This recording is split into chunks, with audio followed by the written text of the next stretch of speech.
Hello! In this video, we will show you how to prepare a great espresso with your NESCAFÉ Dolce Gusto Mini-Me. Adjust the drip tray to the high position.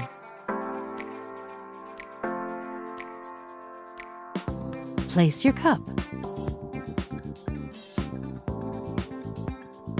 On this capsule, we recommend selecting 2 bars with the selection slider or adjust it to your preferred cup size.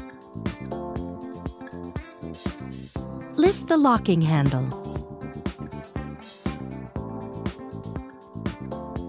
Place the espresso capsule in the capsule holder.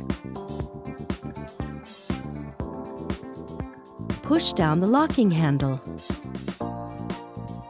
Move the lever to the hot position.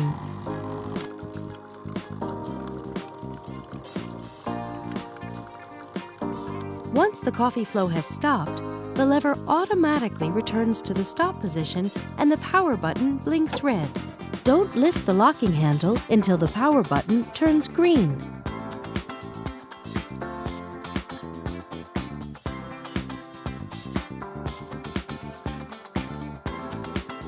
Remove the capsule. Tip it into a bin. Reinsert the capsule holder. And that's it! Enjoy your espresso with thick, velvety crema. With NESCAFÉ Dolce Gusto, you can enjoy a wide range of delicious coffees, teas, and hot chocolates.